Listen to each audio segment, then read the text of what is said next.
અરે વાત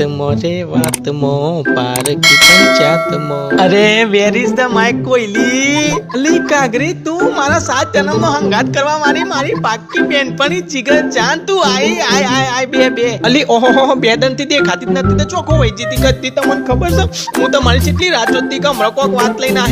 વાત લઈને હે પણ આવતો જ નતો કદી તમે તો અલી હું કરું કે અર્જન્ટમાં જવું પડે અલી લે ઉતાવળમાં તો પોણી આલવાનું તો ભૂલી જ જેવું ઘરે તું બે હું પોણી લેતી આવ અલી તું શાક ચમણ હું જાતે પી લઉં છી હું ગોડી અરે હારું હેડ પી લે પછી બેહીન વાતો કરીએ બે દનની ભેગી અલે આ છો જીઓ મારા જીગરા મહિને એકરીજીનો એક ટુકડો અલી તું આય તું ચોથી ચમ અચાનક આવી તે અલે ગધી ઊંઘમાં છો કે હું તમે તો કાલ કીધું પેલી શીતલીની કોક વાતો કરવાની છે તે આવજે અરે મી ચો કોઈ એવું કીધું સલિતા ને લે હું અનહો થયું પાછું અલે હારું હેડ તને પેલી વાત તો યાદ છે ને કાલથી મને કીધી એક પેલી શીતલીના વિશે તે શીતલીને હા હું બધું કોટું પર એનું સૂટું કરવા માટે તે ચાલ બાજુ રમીતી એ બધું તો તને યાદ છે ને હા એક દિનસી ખબર કારું પુંડ્યું વર્કી શકું તે આવા ચેન ચારા કરે છે મને તો પેલી દક્ષાઈન ગેલ જવા દે ને કોક નવી વાત મોડવાની હતી ના ગેલ જવું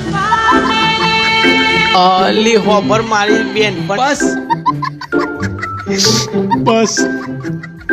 મારું સૂટું કરવા માટે તી આ બધી ચાલુ રમીતી તી હોબર તો ખરા ચકલી હું તારા માટે મરી જઈ ચમકોડી હોબર તો ખરા